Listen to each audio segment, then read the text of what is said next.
یا ایھا الذین آمنوا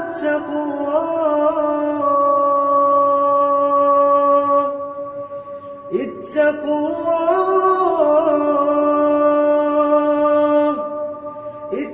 اللہ ولتنظر نفس ما قدمت لغد واتقوا اللہ ان اللہ خبیر. السلام علیکم ورحمۃ اللہ وبرکاتہ. نحمده ونصلی علی رسولہ الکریم. اما بعد فاعوذ باللہ من الشیطان الرجیم. بسم اللہ الرحمن الرحیم. رب اشرح لی صدری ویسر لی امری واحلل عقدۃ من لسانی یفقہوا قولی. سورۃ النساء آیت نمبر 166 166. لیکن اللہ یشہد بما انزل الیک انزلہ بعلمہ والملائکۃ یشہدون وکفی باللہ شہیدا. لیکن اللہ گواہی دیتا ہے کہ جو اس نے آپ کی طرف نازل کیا اسے اپنے علم کے ساتھ نازل کیا، اور فرشتے بھی گواہی دیتے ہیں، اور کافی ہے اللہ گواہ. لیکن اللہ، یہ لیکن کا کلمہ جو ہے یہ حرف استدراک ہے. استدراک کا مطلب یہ ہے کہ اس کا تعلق کسی خاص بات کے ساتھ ہے. کچھ لوگ چونکہ نبی صلی اللہ علیہ وسلم کو جھٹلاتے تھے، وہ کہتے تھے کہ اللہ نے آپ کو رسول نہیں بنایا، یا آپ رسول بنا کر نہیں بھیجے گئے جیسے کہ پہلے رسول آئے تھے. تو اللہ سبحانہ وتعالیٰ نے فرمایا کہ اگر لوگ جھٹلاتے بھی ہیں تو لیکن اللہ یشہد بما انزل الیک، لیکن اللہ گواہی دیتا ہے کہ جو اس نے آپ کی طرف نازل کیا انزلہ بعلمہ، اپنے علم کے ساتھ نازل کیا. تو یہاں اللہ سبحانہ وتعالیٰ ان لوگوں کے خلاف گواہی دے رہے ہیں جنہوں نے آپ کی تکذیب کی اور جنہوں نے کہا کہ آپ کی طرف کچھ بھی نازل نہیں ہوا. اللہ سبحانہ وتعالیٰ کی اپنے نبی صلی اللہ علیہ وسلم کے لیے گواہی دینے کی دو اقسام ہیں. ایک تو ہے قولی شہادت جو کہ اس آیت میں بیان ہوئی ہے، اور دوسری ہے فعلی شہادت، اور وہ ہے زمین میں آپ کے مشن کو کامیاب کرنا، دشمنوں کے خلاف آپ کی مدد کرنا، آپ کے ہاتھوں پر ایسے معجزات کا اظہار کرنا جن کو پیش کرنے سے دوسرے انسان عاجز ہیں، کوئی اور پیش نہیں کر سکتا. تو یہ سب آپ کے نبی ہونے کی گواہی دیتی ہیں یہ چیزیں. یعنی قرآن مجید کے ذریعے بھی گواہی آئی، اور اس کے علاوہ عملی شکل میں بھی گواہی موجود ہے کہ آپ نبی تھے کیونکہ آپ کے ہاتھوں معجزات ہوئے، آپ کا مشن کامیاب ہوا، آپ کو دشمنوں کے خلاف مدد دی گئی، اور بے شمار ایسی چیزیں ہیں کہ جو اس بات کا ثبوت ہے کہ اللہ کے رسول صلی اللہ علیہ وسلم واقعی سچے نبی ہیں. کیونکہ یہ بات اسٹیبلش کرنا بہت ضروری ہے کہ آپ سچے نبی ہیں، کیونکہ جب انسان یہ مان لیتا ہے کہ آپ اللہ کے بھیجے ہوئے ہیں تو پھر جو بات آپ ہمیں بتاتے ہیں اس کو بھی ہم پورے یقین کے ساتھ لیتے ہیں. اور اگر کسی کو اس بات پر ڈاؤٹ ہو کہ پتہ نہیں محمد صلی اللہ علیہ وسلم سچے نبی تھے بھی یا نہیں، تو پھر وہ ان کی باتوں کو کس شکل میں لے گا؟ پھر تو اس کو قرآن پہ بھی ڈاؤٹ ہو جائے گا، کیونکہ قرآن مجید بھی ہمیں رسول اللہ صلی اللہ علیہ وسلم ہی کے توسط سے ملا ہے. اور پھر فرمایا کہ انزلہ بعلمہ، اللہ سبحانہ تعالیٰ نے اسے اپنے علم کے ساتھ نازل کیا. یعنی قرآن میں بیان ہونے والی ہر بات اللہ کا علم ہے، یہ اللہ کے علم میں سے ہے، اور اللہ تعالیٰ کو سب پتا ہے کہ قرآن میں کیا ہے، کوئی چیز چھپی ہوئی نہیں. یہ بات کیوں کی گئی کہ محمد صلی اللہ علیہ وسلم نے اپنی طرف سے کوئی لفظ بھی اس میں داخل نہیں کیا. انزلہ بعلمہ، اللہ تعالیٰ ہی جانتا ہے جو کچھ نازل ہوا، کیسے نازل ہوا، کس پر نازل ہوا، کہاں نازل ہوا، اور وہ اس حالت کو بھی جانتا ہے جس حالت میں قرآن مجید کو نازل کیا گیا. پھر اسی طرح یہ ہے کہ قرآن مجید میں جتنے بھی علوم ہیں، جو شرعی احکام ہیں، جو غیب کی خبریں ہیں، اور جو بھی باتیں ہمیں کہی گئی، جو احکامات دیے گئے ہیں، وہ سب اللہ تعالیٰ کے علم سے تعلق رکھتے ہیں.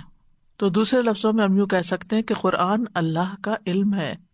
حارث بن عمیر کہتے ہیں، جو فضیل بن ایاز کے ہمراہ تھے، کہ جو یہ دعویٰ کرے کہ قرآن نیا بنا ہوا ہے، یعنی کسی اور نے گھڑا ہے، تو اس نے کفر کیا. اور جو یہ کہے کہ یہ اللہ کے علم میں سے نہیں ہے تو وہ زندیق ہے. تو فضیل نے کہا کہ آپ نے سچ کہا. اور یہاں ایک خوشخبری بھی ہے کہ جو قرآن سیکھتا ہے وہ دراصل اللہ کے علم کو سیکھتا ہے، جو بہت بڑی سعادت اور آنر کی بات ہے، معمولی بات نہیں ہے. یعنی انسان انسانوں کے علم سے فائدہ اٹھاتا ہے، انسانوں نے جو کتابیں لکھی ہیں ان کو پڑھتا ہے اور بڑا فخر کرتا ہے کہ میں پڑھا لکھا ہوں، میں بہت کچھ جانتا ہوں. لیکن جس نے اللہ کی کتاب اور اللہ کے اس کلام کو نہیں پڑھا، نہیں سمجھا، نہیں جانا، وہ بہت بڑی خیر سے محروم ہے. عطا بن صائب کہتے ہیں کہ مجھے ابو عبد الرحمن السلمی نے قرآن پڑھایا، اور جب ہم میں سے کوئی قرآن پڑھتا تو وہ کہتے بے شک تم نے اللہ کے علم کو حاصل کیا، بس آج کے دن تم سے افضل کوئی نہیں مگر یہ کہ اس کا کوئی اور عمل ہو. یعنی دن بھر میں انسان جو کام کرتا ہے اس میں سے افضل ترین کام یہ کام ہے کہ انسان اللہ کے علم یا اللہ کی کتاب میں سے کوئی حصہ پڑھے، اس کو سیکھے. خیرکم من تعلم القرآن وعلمہ. تو انسان کو اس علم کے حصول کے لیے حرص رکھنی چاہیے، اس کو شوق ہونا چاہیے، اس کے اندر ایک جذبہ ہونا چاہیے کہ میں اتنا معزز کام کرنے جا رہا ہوں. اس کو معمولی نہیں سمجھنا چاہیے یا فار گرانٹیڈ نہیں لینا چاہیے. اور پھر انہوں نے اپنے شاگرد کو جب قرآن پڑھا لیا تو اسی آیت کی تلاوت کی، لیکن اللہ یشہد بما انزل الیک انزلہ بعلمہ. اسی طرح جیسے اللہ تعالیٰ کا فرمان ہے وَبِالْحَقِّ أَنزَلْنَاهُ وَبِالْحَقِّ نَزَلَ، اور ہم نے اسے حق ہی کے ساتھ نازل کیا اور یہ حق ہی کے ساتھ نازل ہوا. اسی طرح اللہ تعالیٰ کا یہ فرمان بھی ہے بل هو آیات بینات فی صدور الذین اوتوا العلم وما یجحد بآیاتنا الا الظالمون. بلکہ یہ تو واضح آیات ہیں ان لوگوں کے سینوں میں جنہیں علم دیا گیا. تو اس سے کیا پتہ چلتا ہے کہ قرآن کی آیات سینے میں بھی ہونی چاہیے، یعنی کچھ نہ کچھ حصہ حفظ بھی ہونا چاہیے، یاد ہونا چاہیے. یعنی ہم سب سے قیمتی چیز کو اپنے دل میں رکھتے ہیں جن کو پریشیس میموریز کہتے ہیں، لیکن کچھ لوگ نیگیٹو تھنکنگ بھی بہت رکھتے ہیں اور فضول چیزوں سے دل کو اور دماغ کو بھرا ہوا ہوتا ہے. لیکن جن سینوں میں قرآن آ جاتا ہے وہ خوش قسمت ہیں. فرمایا یہ تو واضح آیات ہیں ان لوگوں کے سینوں میں جنہیں علم دیا گیا ہے. یعنی علم والا انسان نہیں ہو سکتا جب تک کہ اس کے سینے میں علم نہ ہو، ورنہ باقی علم تو کتابوں میں ہے اور لوگوں کے پاس ہے. تو اس لیے جب ہم پڑھیں قرآن مجید کو، مثلاً آپ نے ترجمہ پڑھا، اگر پڑھتے ہوئے اور سنتے ہوئے آپ کو سمجھ آ رہا ہے تو وہ جو سمجھ ہے نا وہ اصل میں آپ کے اندر ہے کہ آپ کو ٹرانسلیشن سمجھ آ رہی ہے. آپ نے اس کو اتنا یاد کیا کہ اس کو اپنے دل کے اندر جما لیا. اب کہیں کوئی آیت دیکھتے ہیں، کچھ سنتے ہیں، کہیں تلاوت سنتے ہیں تو ساتھ ساتھ ہمیں سمجھ آ رہی ہوتی ہے، ہمارے دل کی کیفیت بدلنے لگتی ہے. اور اگر یہ آپ نے صرف کہیں بک ریڈنگ کی طرح قرآن کی ٹرانسلیشن پڑھ لی ہوتی، بس ادھر پڑھ کے ادھر ہی چھوڑ دی، کچھ باتیں یاد رہتی کچھ نہ رہتی، تو یہ پھر وہ علم نہیں ہوتا. کیونکہ کل ہم نے راسخون فی العلم کی بات بھی پڑھی، وہ جو علم میں گڑھے ہوئے ہوتے ہیں. تو یہ گڑنا کہاں گڑنا ہے؟ ہوا میں گڑنا نہیں، یہ اس علم کا دل کے اندر گڑنا، دل کے اندر اترنا. اور ہماری آیات کا انکار نہیں کرتے مگر جو ظالم ہیں. والملائکۃ یشہدون، اور فرشتے بھی گواہی دیتے ہیں اس بات کی. سبحان اللہ. کس بات کی؟ نبی صلی اللہ علیہ وسلم کی رسالت کی. اور پھر یہ کہ جو اللہ نے نازل کیا وہ علم کے ساتھ نازل کیا. وَكَفَى بِاللَّهِ شَهِيدًا، اور کافی ہے اللہ کا گواہ ہونا.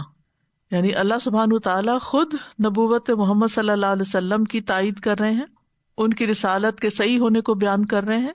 فرشتے بھی گواہی دے رہے ہیں، اور فرشتے جن کو اللہ کے سوا کوئی نہیں جانتا کہ ان کی تعداد کتنی ہے، کوئی گن ہی نہیں سکتا.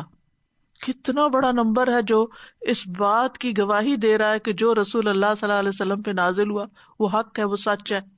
آپ کو معلوم ہے نا کہ آسمان پر 4 انگلی رکھنے کی جگہ نہیں جہاں کوئی نہ کوئی فرشتہ نہ ہو.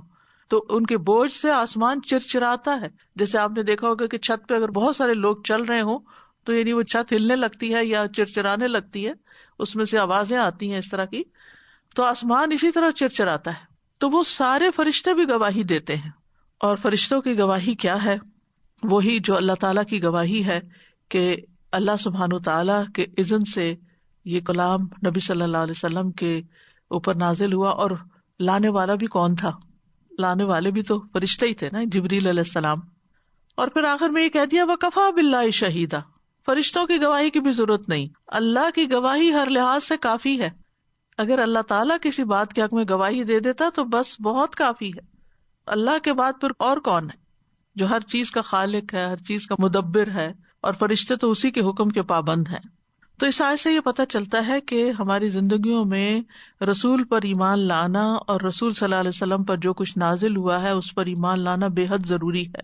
اور پھر یہ کہ یہ ایک بالکل سچی بات ہے جس میں ہمیں کبھی کوئی ڈاؤٹ نہیں ہونا چاہیے.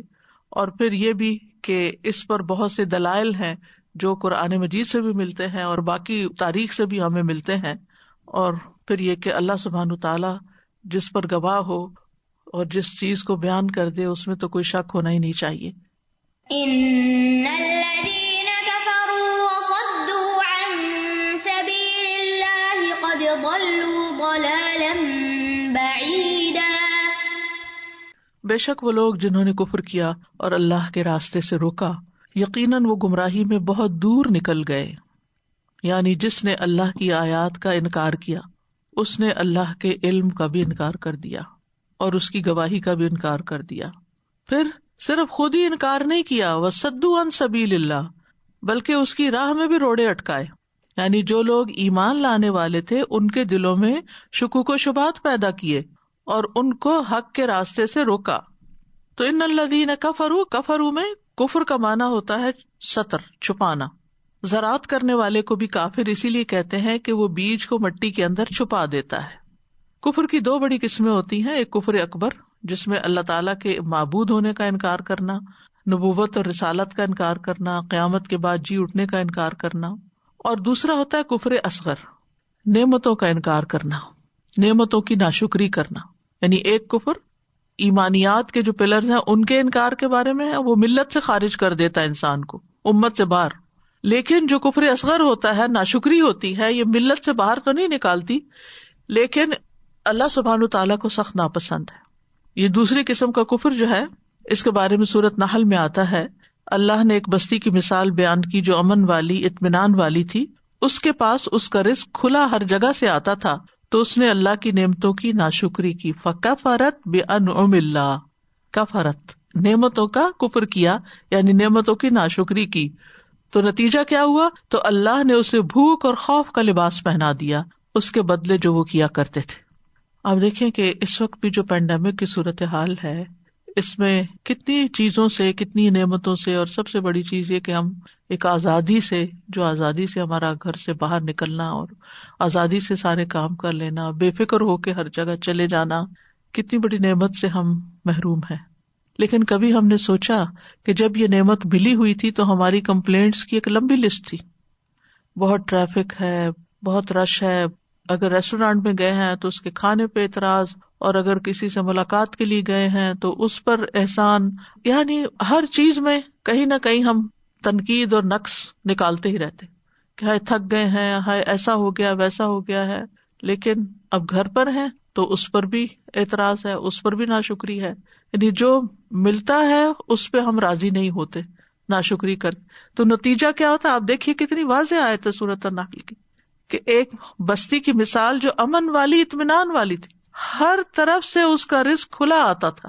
اب کیا فلاں چیز ناپید ہے، فلاں چیز شیلف سے ختم ہو گئی ہے، اب فروٹ اچھا نہیں آ رہا، فلاں جگہ سے جو چیز آتی تھی وہ آنی بند ہو گئی ہے. یعنی کتنی نعمتیں جو ہیں جو وافر ملا کرتی تھی اب وہ نہیں ملتی. اور یہ کسی عام جگہ کی بات نہیں ہے، ترقی یافتہ ممالک کی بات ہے کہ جہاں زندگی کی ہر سہولت موجود تھی. فکفرت بانعم اللہ، تو اس نے اللہ کی نعمتوں کی ناشکری کی. فاذاقها اللہ لباس الجوع والخوف، تو اللہ نے بھوک اور خوف دونوں کا لباس بنا دی، دونوں چیزیں مسلط کر دی. بما کانوا یصنعون، بوجہ اس کے جو وہ کیا کرتے تھے. تو اس لیے انسان کو ہر حال میں اللہ تعالیٰ کا شکر ادا کرنا چاہیے اور ہر نعمت پر. اور اللہ کا یہ وعدہ ہے وَإِذْ تَعَذَّنَ رَبُّكُمْ لَإِن شَكَرْتُمْ لَأَزِيدَنَّكُمْ وَلَإِن كَفَرْتُمْ إِنَّ عَذَابِي لَشَدِيدٌ. اور جب تمہارے رب نے صاف اعلان کر دیا کہ بے شک اگر تم شکر کرو گے تو میں ضرور ہی تمہیں زیادہ دوں گا اور نعمتیں بڑھیں گی، اور بے شک اگر تم ناشکری کرو گے تو بلا شبہ میرا عذاب یقیناً بہت سخت ہے. یہ آخرت سے پہلے دنیا کے عذاب کی بھی بات ہے کہ دنیا میں بھی اللہ سبحانہ تعالیٰ پھر اسی چیز کو اس کے لیے مشکل بنا دیتا ہے. لیکن ان آیات میں کفر جو بیان کیا گیا ہے وہ کفر اکبر ہے، ٹھیک ہے، اور کفر نعمت بھی ساتھ ہے. نبی کا آنا اور قرآن کا ملنا ایک بہت بڑی نعمت بھی ہے، تو اس کی ناشکری نہیں کرنی چاہیے. اور وہ کفر جو ملت سے خارج کر دیتا ہے اس میں ایک کفر تکذیب ہے کہ ہر اس چیز کو جھٹلا دینا جو اللہ نے نازل کی، جو رسول لے کر آئے. پھر کفر استکبار ہے، یعنی تکبر کی وجہ سے، اپنے آپ کو بڑا سمجھنے کی وجہ سے انکار کر دینا، جیسے ابلیس تھا، اس نے تکبر کیا. اور پھر اسی طرح ولید بن مغیرہ کا کفر بھی ایسا ہی تھا، فرعون کا کفر بھی ایسا ہی تھا. پھر اسی طرح کفر شک ہے، یعنی شک کرنا، جیسے وہ 2 باغ والوں کا قصہ ہے سورۃ الکہف میں. وما اظن الساعۃ قائمۃ، اس نے تکبر کی وجہ سے نہیں کہا میرا نہیں خیال قیامت وغیرہ کی کوئی چیز ہے، ڈاؤٹ تھا اس کو. پھر ایک کفر اعراض بھی ہوتا ہے، یعنی بعض لوگ دین سے دور بھاگتے ہیں، نہ سیکھنا چاہتے ہیں، نہ عمل کرتے ہیں، نہ سمجھ بوجھ حاصل کرتے ہیں. تو پھر کیا ہے کہ وہ ایمان ہی نہیں لاتے یا ایمان میں ڈاؤٹ ہوتا ہے. پھر اسی طرح ایک کفر نفاق بھی ہوتا ہے. کفر نفاق کیا ہے کہ انسان زبان سے اسلام کا اظہار کرے لیکن اندر سے کفر چھپائے ہوئے ہو. آپ دیکھیے کہ بعض اوقات بعض پھل باہر سے اتنے خوبصورت نظر آتے ہیں کہ آپ حیران ہو جائیں گے، واہ کیا شاندار پھل ہے، لیکن اگر آپ اس کو کھولتے ہیں، کاٹتے ہیں، تو اندر سے وہ گلا سڑا نظر آتا ہے. تو یہی حال نفاق کا ہے کہ منافقین کی جو صفات سورۃ منافقون میں بتائی گئی کہ اگر ان کو تم دیکھو تو تم ان کی باتیں سنتے رہ جاؤ، بظاہر وہ بہت یعنی خوبصورت ہیں، لیکن اندر کیا ہے؟ اندر ان کے نفاق بھرا ہوا ہے، کفر ہے، یعنی اندر ایمان نہیں ہے. پھر اسی طرح اناد اور حسد کا کفر بھی ہوتا ہے، جیسے یہود کا کفر تھا. اور پھر یہ ہے کہ انہوں نے ناحق انبیاء کو بھی قتل کیا، اللہ کی آیات کا انکار کیا. وَصَدُّوا عَن سَبِيلِ اللَّهِ، اور انہوں نے اللہ کے راستے سے روکا. صد لازم بھی ہوتا ہے، متعدی بھی ہوتا ہے، خود بھی رکنا، دوسروں کو بھی روکنا، اعراض کرنا. تو یہاں پر جیسے ہم دیکھتے ہیں کہ اہل کتاب میں یہ صفات پائی جاتی تھی کہ ان کے پاس کتاب تھی، وہ آخری نبی کا انتظار بھی کر رہے تھے، لیکن خود بھی نہیں ایمان لائے اور دوسروں کو بھی روکتے تھے، اور کفار مکہ کو نبی صلی اللہ علیہ وسلم کے مقابلے میں بہتر کہتے تھے.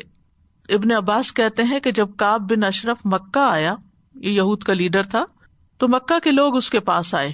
انہوں نے کہا کہ ہم حاجیوں کو پانی پلاتے ہیں، بیت اللہ کی خدمت کرتے ہیں، تم اہل مدینہ کے سردار ہو، تو بتاؤ کہ کیا ہم بہتر ہیں یا یہ جس کی نسل ہی نہیں؟ نعوذ باللہ، یعنی نبی صلی اللہ علیہ وسلم کے بیٹے فوت ہو گئے تھے اور وہ یہ سمجھتا کہ وہ ہم سے بہتر ہے. تو اس نے کہا نہیں، بلکہ تم بہتر ہو، تم مسجد کی خدمت کرتے ہو اور حاجیوں کو پانی وانی پلاتے ہو. تو آپ دیکھیے کہ کن چیزوں کو بنیاد بنا کر اس نے نبی صلی اللہ علیہ وسلم پر ایمان لانے سے لوگوں کو روک دیا. اور یہاں پر یہ جو فرمایا کہ ان سبیل اللہ، تو سبیل کا مطلب ہوتا ہے راستہ. تو اس کو اللہ سبحانہ وتعالیٰ کا راستہ کیوں کہتے ہیں؟ کیونکہ یہ راستہ اللہ نے دکھایا ہے، اللہ نے اس کے نشان ہمیں بتائے ہیں، احکام بتائے ہیں، اس کی پہچان بتائی ہے. قد دلوا ضلالا بعیدا، وہ بہت دور کی گمراہی میں جا پڑے ہیں، یعنی جو خود بھی گمراہ ہوئے اور دوسروں کو بھی کیا تو وہ بہت بڑی گمراہی کا شکار ہوئے. انہوں نے 2 گناہ سمیٹے، 2 نقصان اٹھائے، 2 ہدایتوں سے محروم ہوئے. تو بعیدن کا لفظ جو ہے یہ اس گمراہی کی شدت کو بیان کرنے کے لیے آیا ہے. بہت جو ہوتا ہے دوری کے لیے آتا ہے نا، یعنی گمراہ بھی ہے تو گمراہی میں بہت دور نکل گئے، حد پار کر گئے ہیں. اور دلال کا لفظ جو ہے، دلال کا لفظ نسیان کے معنوں میں بھی استعمال ہوتا ہے، لیکن یہاں پر بھٹکنے کے معنوں میں استعمال ہوا ہے. تو اس آیت سے یہ پتہ چلتا ہے کہ گمراہی 2 طرح کی ہوتی ہے، ایک قریب کی اور ایک بعید کی. نافرمانیاں بھی 2 طرح کی ہوتی ہیں، کبیرہ اور صغیرہ. تو یہ ایک تقسیم ہے. ایک گمراہی وہ ہے کہ انسان تھوڑی دیر کے لیے بھٹکا، احساس ہوا غلط کام اور توبہ کی واپس آ گیا.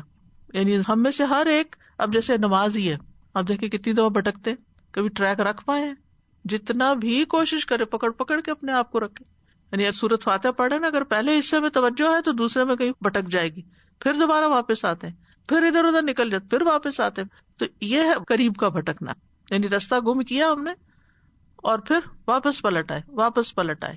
یہ تو احسان کے درجے سے اترنا ہے نا. نماز تو ویسے بھی ہو جاتی ہے، اگر آپ کی توجہ نہیں بھی تو فرض پورا ہو جائے گا، لیکن اس کے اندر وہ اجر اور ثواب وہ نہیں ہوگا.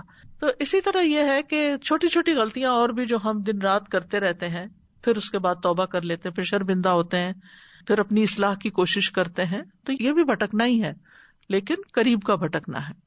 ان الذين كفروا وظلموا لم يكن ليغفر لهم ولا ليهديهم طريقا۔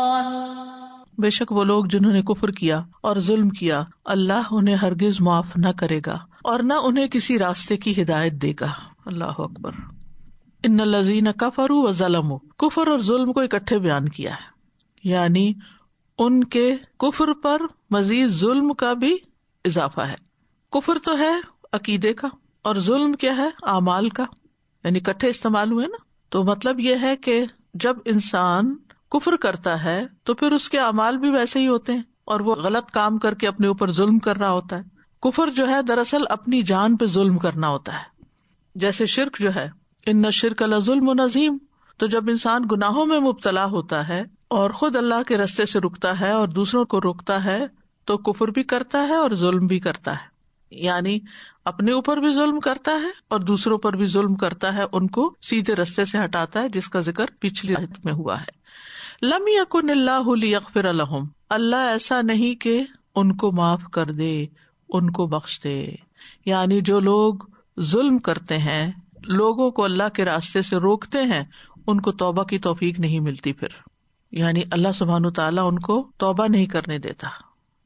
اور پھر یہاں پر ایک سخت قسم کی وعید دی گئی ہے، لم یکن اللہ لیغفر لہم، اللہ ان کو معاف کرنے والا نہیں۔ سورۃ محمد میں بھی آتا ہے، ان الذین کفروا وصدوا عن سبیل اللہ ثم ماتوا وہم کفار فلن یغفر اللہ لہم، بے شک وہ لوگ جنہوں نے کفر کیا اور اللہ کے راستے سے روکا پھر مر گئے اس حال میں کہ کافر تھے، اللہ ان کے گناہ معاف نہیں کرے گا۔ یعنی مرنے کے بعد کوئی اور ان کے لیے توبہ کرے بھی تو قبول، اول تو منع ہی کر دیا گیا، لیکن اگر کوئی کرتا بھی ہے تو وہ دعا قبول ہی نہیں ہوتی۔ پھر یہ کہ ان کے آل اولاد ان کے کام نہیں آئیں گے۔ ان الذین کفروا لن تغنی عنہم اموالہم ولا اولادہم من اللہ شیئا واولئک ھم وقود النار، بے شک جن لوگوں نے کفر کیا ان کے مال اور ان کی اولاد انہیں اللہ کی پکڑ سے ہرگز کچھ کام نہیں آئیں گے اور وہی آگ کا ایندھن ہے۔ پھر اسی طرح یہ ہے کہ ان الذین کفروا من اہل الکتاب والمشرکین فی نار جہنم خالدین فیہا اولئک ھم شر البریہ۔ پھر سورۃ انفال میں ان کو بدترین جانور قرار دیا گیا، ان شر الدواب عند اللہ الذین کفروا فہم لا یؤمنون۔ تو اللہ سبحانہ تعالیٰ ان کو بخشے گا نہیں، ولا لیہدیہم طریقا، اور نہ ان کو راستے کی ہدایت دے گا، یعنی ہدایت کی توفیق سے بھی محرومی ہوگی۔ یہاں ہدایت توفیق مراد ہے، کیونکہ پہلے توفیق ہوتی ہے پھر انسان عمل کرتا ہے۔ اللہ سبحانہ تعالیٰ ہر ایک کو ڈھیل دیتا ہے، مہلت دیتا ہے، صحت دیتا ہے، رزق دیتا ہے، دنیا کی نعمتیں دیتا ہے، یعنی استدراج ہوتا ہے کہ وہ گناہ کرتے ہیں اور اللہ تعالیٰ پھر بھی نعمتیں روکتا نہیں، ان کو یعنی مزید چھٹی دیتا ہے، اور جب وہ گمراہی میں بہت دور نکل جاتے ہیں تو پھر اچانک رسی کھینچ لیتا ہے۔ اور انسان کی یہ کمزوری ہے کہ جب اس کو مال اور اولاد بکثرت مل جاتی ہے تو وہ کہتا ہے کہ ہم پہ کوئی مشکل نہیں آنے والی۔ وَقَالُوا نَحْنُ أَكْثَرُ أَمْوَالًا وَأَوْلَادًا وَمَا نَحْنُ بِمُعَذَّبِينَ، انہوں نے کہا ہم مال اور اولاد میں زیادہ ہیں اور ہمیں ہرگز عذاب نہیں دیا جائے گا، ہمارے لیے کوئی مشکل نہیں۔ ایک اور جگہ پر اللہ تعالیٰ فرماتے ہیں أَيَحْسَبُونَ أَنَّمَا نُمِدُّهُم مِّن مَّالٍ وَبَنِينَ نُسَارِعُ لَهُمْ فِي الْخَيْرَاتِ بَل لَّا يَشْعُرُونَ، کیا وہ گمان کرتے ہیں کہ ہم مال اور بیٹوں میں سے جن چیزوں کے ساتھ ان کی مدد کر رہے ہیں ہم انہیں بھلائیاں دینے میں جلدی کر رہے ہیں، بلکہ وہ سمجھتے نہیں۔ یعنی یہ اللہ تعالیٰ کی طرف سے ڈھیل ہے اور یہ ڈھیل ان کے حق میں فائدہ مند نہیں۔ سورۃ الاعراف میں آتا ہے سنستدرجہم من حیث لا یعلمون واملی لہم ان کیدی متین، ہم ضرور انہیں آہستہ آہستہ کھینچ کر لے جائیں گے جہاں سے وہ جانتے نہیں، اور میں انہیں مہلت دوں گا، بے شک میری تدبیر بہت مضبوط ہے۔ یعنی اگر گناہوں کے باوجود نعمتیں ملتی چلی جا رہی ہیں تو یہ اللہ تعالیٰ کا کرم اور فضل نہیں کہ وہ آپ سے راضی ہے، راضی ہونے کی بنا پر یہ سب کچھ دے رہا ہے، وہ آزما رہا ہے کہ کیا کسی وقت بندہ پلٹتا ہے، لیکن جب مزید وہ بگڑتا چلا جاتا ہے تو اللہ تعالیٰ نہ اس کو بخشے گا اور نہ ہی ہدایت دے گا۔ تو اس آیت سے ہمیں یہ پتہ چلتا ہے کہ جو شخص نعمتیں پا کر سارے وسائل ہوتے ہوئے، ہدایت کے مواقع ہوتے ہوئے بھی ہدایت نہیں پاتا تو پھر اللہ سبحانہ وتعالیٰ اس کو ہدایت نہیں دیتا اور نہ اس کو توفیق دیتا ہے۔ اب ہو سکتا ہے کوئی کہے کہ جیسے صحابہ میں سے بھی کچھ لوگ پہلے مسلمان نہیں تھے، بلکہ سبھی نہیں تھے، پھر کسی نے جلدی قبول کر لیا، کسی نے دیر سے قبول کیا، تو یہ اصل میں اللہ کی مشیت پر مبنی ہے کہ وہ جانتا ہے کہ کوئی شخص کس وجہ سے رکا ہوا ہے. ایک شخص ہے جانتے بوجھتے ڈٹائی کے ساتھ وہ حق سے دور ہے، اور ایک یہ ہے کہ اس کے اندر کچھ سوال ہیں، کچھ ڈاؤٹس ہیں، وہ انتظار میں ہے لیکن اس کا ارادہ ہے. تو جو اللہ کی طرف ایک قدم بھی بڑھتا ہے، کھڑا ہی ہوتا ہے، تو اللہ تعالیٰ اس کی طرف چل کے آ جاتے. إلا طريق جهنم خالدين فيها أبدا وكان ذلك على الله يسيرا. سوائے جہنم کے راستے کے جس میں وہ ہمیشہ ہمیشہ رہنے والے ہیں، اور یہ بات اللہ پر بہت آسان ہے. یعنی آگ میں ان کی ہمیشگی ہوگی، جہنم میں ہمیشگی ہوگی، ابداً مسلسل. خالدین بھی ہے اور ابداً بھی ہے، یعنی اس میں ہمیشہ ٹھہریں گے. ابد کہتے ہیں مستقبل میں ایک کام کے جاری رہنے کو، اور امد کہتے ہیں ایک کام کے ایک خاص وقت معین تک جاری رہنے کو جس میں ہمیشگی نہیں ہوتی. امدم بعیدہ جیسے کہتے ہیں. تو ابد یہ کہ ہمیشہ ہی جاری رہے گا یہ عذاب، اور نافرمانوں کو آگ کا عذاب دینا اللہ پر بڑا آسان ہے. وَكَانَ ذَلِكَ عَلَى اللَّهِ يَسِيرًا. یعنی اللہ تعالیٰ کے لیے اس آگ کو بھڑکانا، اس کے اندر تکلیف بڑھانا، اس کو باقی رکھنا کچھ مشکل نہیں. دنیا میں تو آپ دیکھیں، آپ آگ جلاتے ہیں تو پھر کیا ہوتا ہے، تھوڑی دیر کے بعد وہ بجھنے لگتی ہے، ختم ہو جاتی ہے. لیکن جہنم کی آگ جو اللہ نے بھڑکائی ہے اسے کبھی ٹھنڈا ہونا ہی نہیں. جہنم بن چکی ہے، کریٹڈ ہے، اللہ کی کریشن میں سے. کیا ہمارے سامنے سورج ایک نشانی نہیں کہ اس میں کس طرح آگ بھڑک رہی ہے اور وہ ٹھنڈی نہیں پڑتی؟ کیا چیز ہے جو اس کو بھڑکائے جا رہی ہے اور وہ ملینز آف ایئر سے اس زمین کو روشنی دیے چلے جا رہا ہے. ان نشانیوں سے سبق سیکھنا چاہیے. اگر اللہ سبحانہ وتعالیٰ اس طریقے پر ہمیں ایک نشانی دکھا رہا ہے تو جہنم کی آگ بھڑکانا اللہ کے لیے کچھ مشکل نہیں کہ اس کو برقرار رکھے. اور پھر یہ بات بھی پتہ چلتی ہے کہ انسان کی زندگی جو ہے نا وہ ختم ہونے والی نہیں. یہ اس کے مختلف فیزز ہیں. ہم اس دنیا میں نہیں تھے، پھر دنیا میں آئے، پھر دنیا سے جا کے قبر میں، پھر اس میں بھی ایک شعور ہوگا، پھر اس کے بعد قیامت کے دن اٹھیں گے، پھر آگے جو بھی منزل ہوگی. جو روح ایک دفعہ پیدا ہو گئی بس پیدا ہو گئی. اور اس آیت سے یہ بات بھی پتہ چلتی ہے کہ جہنم جو ہے اس کے لیے بھی ہمیشگی ہے، فنا نہیں ہے. لیکن جو توحید پرست ایمان لانے والے وہ ہمیشہ جہنم میں نہیں رہیں گے، وہ وہاں سے نکال لیے جائیں گے. ہاں، جنہوں نے کفر کیا اور شرک کیا وہ ہمیشہ جہنم میں رہیں گے. اور یہ بڑی اہم بات ہے کہ مشکل سے مشکل چیز، بڑی سے بڑی چیز کو کنٹرول کرنا سب اللہ کے لیے بہت ہی آسان ہے. اس سے اللہ تعالیٰ کی بڑائی اور عظمت کا پتہ چلتا ہے. جب ہم نماز پڑھتے ہیں نا تو رکوع میں جاتے ہیں سبحان ربی العظیم کہتے ہیں، لیکن عظیم کیا ہے؟ کون ہے عظیم؟ جس کی تعریف ہم کریں، جس کی تسبیح کر رہے ہیں. تو ہم سوچتے نہیں ہیں اللہ تعالیٰ کی اس صفت پر. تو یہ اس کی عظمت کے نشان ہے جو کائنات میں بھی نظر آتے ہیں اور آخرت میں بھی ہیں، کیونکہ اللہ تعالیٰ کی قوت، قدرت، سلطنت، علم، یہ سب کچھ کامل ہے.